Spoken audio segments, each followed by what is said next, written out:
Hello friends and welcome to the lectures on power engineering and refrigeration.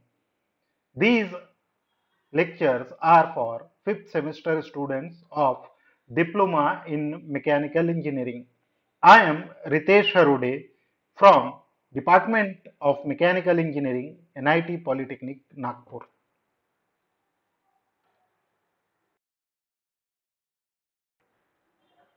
We are learning the first chapter, that is internal combustion engine, और हमारा आज का topic है auto cycle. The session outcomes. After completing this video lecture, the learner will be able to explain the working of auto cycle. तो इस video lecture को complete करने के बाद आप ऑटो साइकिल की वर्किंग एक्सप्लेन कर पाएंगे, आप वर्किंग डिस्क्राइब कर पाएंगे. Then list the process involve in Otto cycle. तो आप पता करेंगे कि ऑटो साइकिल में कितनी प्रोसेस इन्वॉल्व होती है, कितनी प्रोसेस परफॉर्म होती है. Then plot Otto cycle on PV and TS diagram. तो ऑटो साइकिल को पीवी और टीएस डायग्राम पर प्लॉट करेंगे. Then calculate the efficiency of Otto cycle. तो लास्ट में हम लोग सीखेंगे कि ऑटो साइकिल की एफिशिएंसी किस तरीके से कैलकुलेट की जा सकती है. सो ये इस वीडियो लेक्चर के आउटकम्स है. तो ध्यान से वीडियो लेक्चर्स देखिए और मेक श्योर कि आप ये सारे आउटकम्स कर पाए. ऑटो साइकिल के बारे में पढ़ने के पहले आपको कुछ बेसिक नॉलेज की जरूरत है, जैसे कि वर्किंग ऑफ आईसी इंजन, यानी एक आईसी इंजन की वर्किंग में कितने स्ट्रोक्स इन्वॉल्व होते हैं. इंजन नॉमेनक्लेचर में हमने कंप्रेशन रेशो के बारे में पढ़ा था, तो वो डेफिनेशन और इक्वेशन आपको पता होना चाहिए. एंड कार्नोट साइकिल की हमने एफिशिएंसी कैलकुलेट की थी, तो एफिशिएंसी के बेसिक फॉर्मूले आपको पता होने चाहिए. तो बिफोर मूविंग फर्दर, इस लेक्चर को कुछ देर के लिए पॉज कीजिए और रिकॉल कीजिए कि ये टॉपिक आपको अच्छी तरह से आते हैं.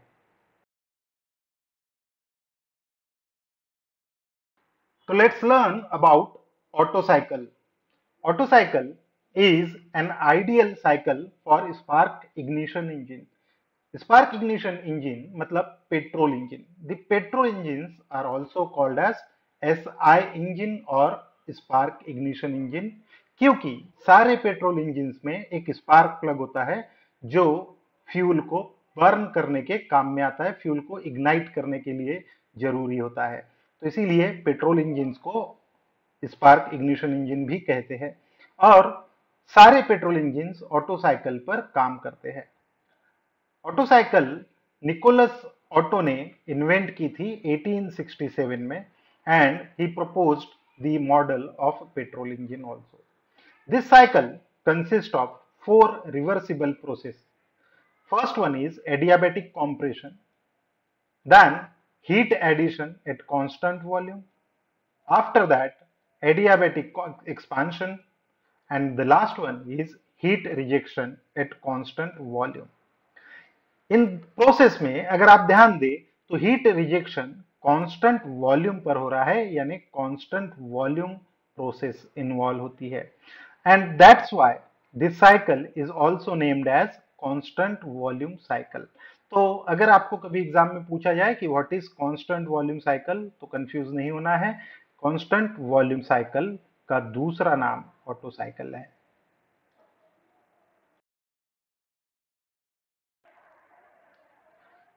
Now the process involve in Otto cycle. यहाँ 4 प्रोसेस होती है, जैसा कि अभी थोड़ी देर पहले हमने देखा.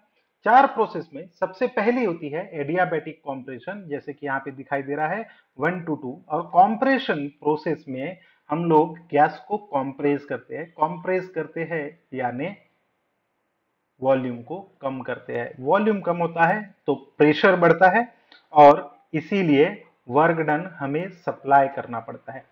Then process 2 to 3 is heat addition at constant volume. तो यहाँ आपको दिखाई दे रहा है कि 2 to 3 जो प्रोसेस है उसको वर्टिकली डिनोट किया गया है, तो कांस्टेंट वॉल्यूम साइकिल हमेशा वर्टिकल लाइन से रिप्रेजेंट की जाती है।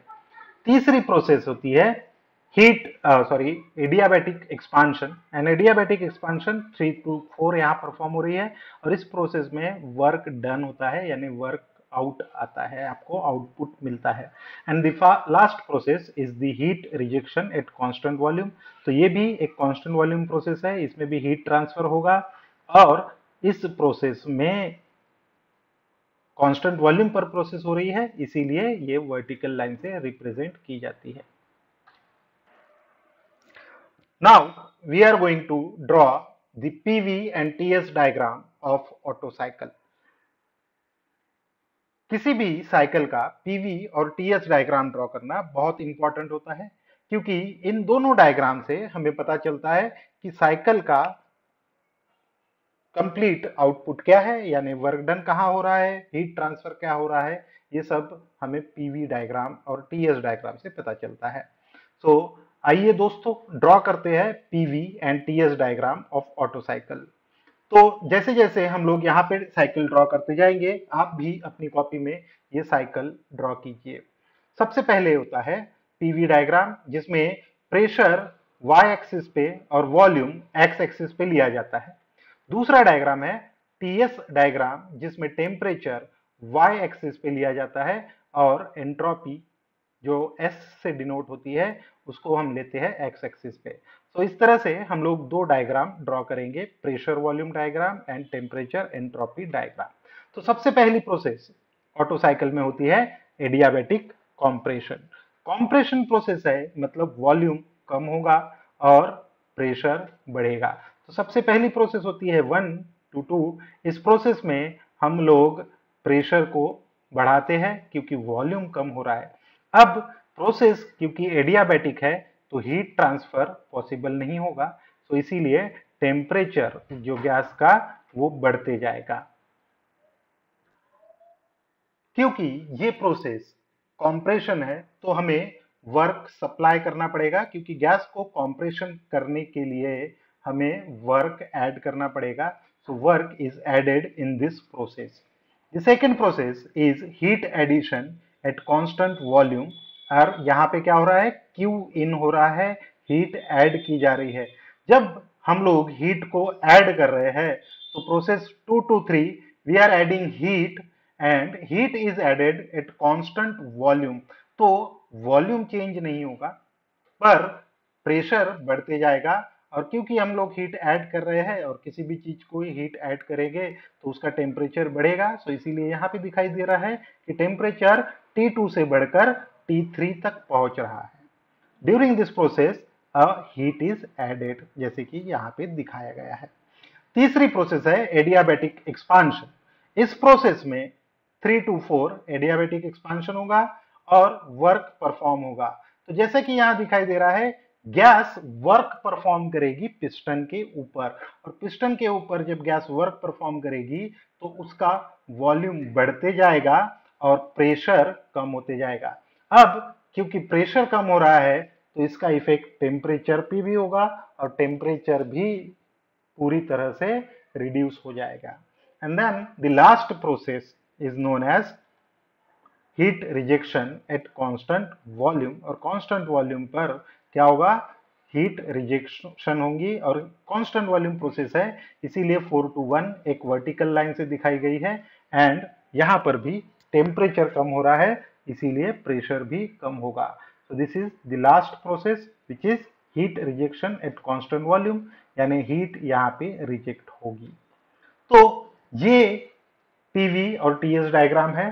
तो आप वीडियो को पॉज कीजिए और ये डायग्राम अच्छी तरह से ड्रॉ कीजिए।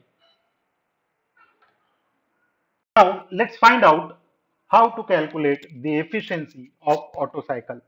किसी भी साइकिल की एफिशिएंसी फाइंड आउट करने का सबसे बेसिक फॉर्मूला है आउटपुट अपॉन इनपुट। और क्योंकि ये पावर साइकिल है तो इसमें हम लोग हीट सप्लाई कर रहे हैं और वर्क डन आपको आउटपुट के रूप में मिल रहा है। So that's why the formula is net work done divided by heat addition. Now heat addition हमारा इनपुट है और आउटपुट जो आएगा वो डिफरेंस होगा इनपुट और हीट रिजेक्टेड का. सो QA minus QR will be there.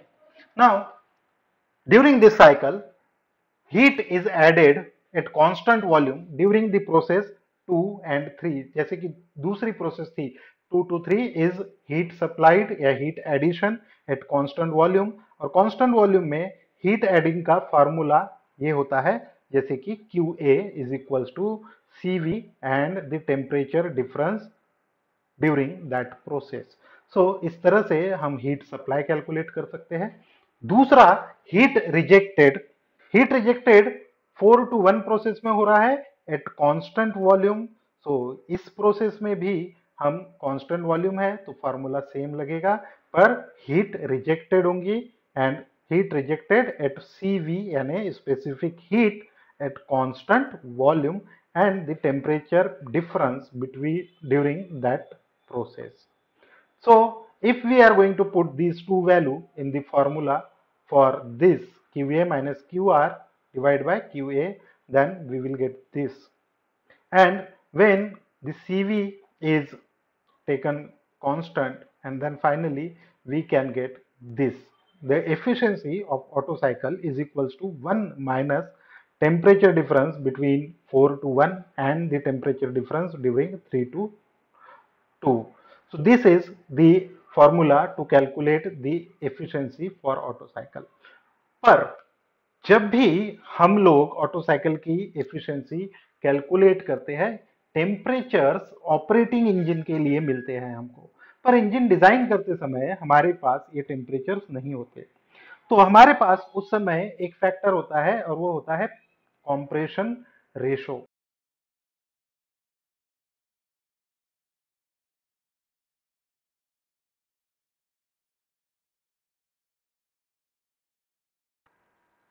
दोस्तों, एफिशिएंसी को कॉम्प्रेशन रेशो के टर्म में कैलकुलेट करना बहुत जरूरी है.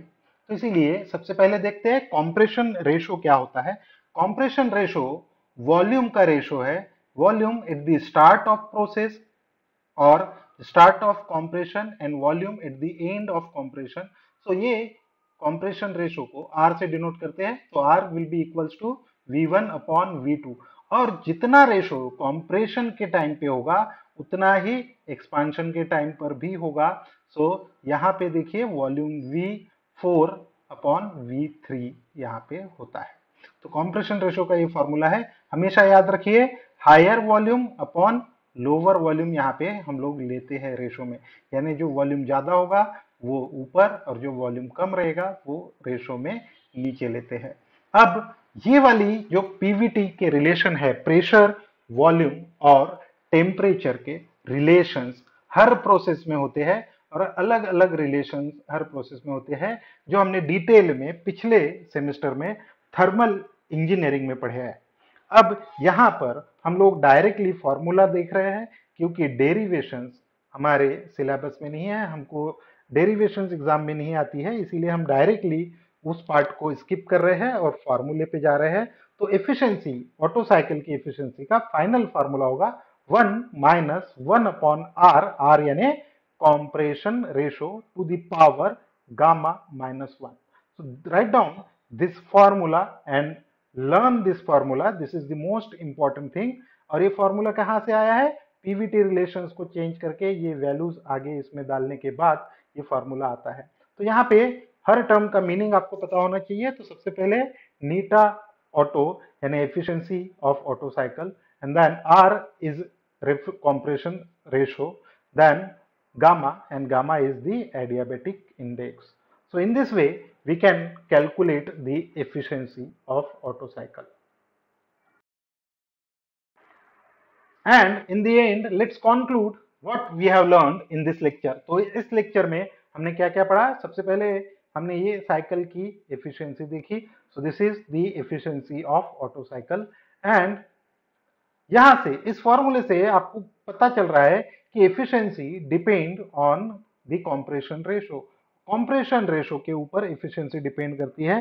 गामा के ऊपर इतना फर्क नहीं पड़ता क्योंकि ये कांस्टेंट होता है. Then increase in compression ratio will increase the air standard efficiency. यानी अगर आप कॉम्प्रेशन रेशो इंजन का बढ़ाते हैं तो एफिशिएंसी भी बढ़ेगी। And that finally this is the ideal cycle. इस साइकिल को हम इसी तरह से ऑटो साइकिल पे अप्लाई नहीं कर सकते, क्योंकि ये एक क्लोज्ड साइकिल है और सारे इंजन ओपन साइकिल पर काम करते हैं। तो इंजन में जब इस साइकिल को अप्लाई करना है तो थोड़ा सा मॉडिफिकेशन करना पड़ता है। ये हम अगले लेक्चर में देखेंगे जब हम लोग पेट्रोल इंजन की वर्किंग के बारे में पढ़ेंगे। सो इस लेक्चर के लिए इतना ही। आगे ये कुछ क्वेश्चंस है जो हमेशा एग्जाम में पूछे जाते हैं। The first question is describe working of Otto cycle with PV and TS diagram. तो इसमें आपको पीवी और टीएस डायग्राम ड्रॉ करना है और सारे चारों प्रोसेस के नाम लिख के हर प्रोसेस को दो दो लाइन में एक्सप्लेन करना है।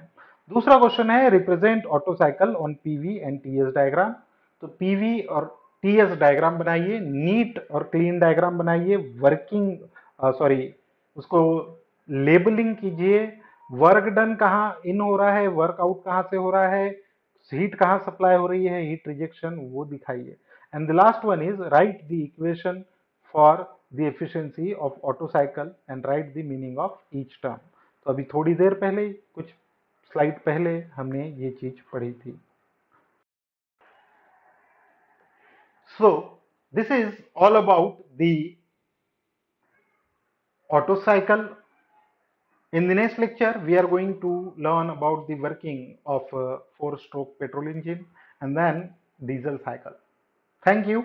Keep learning.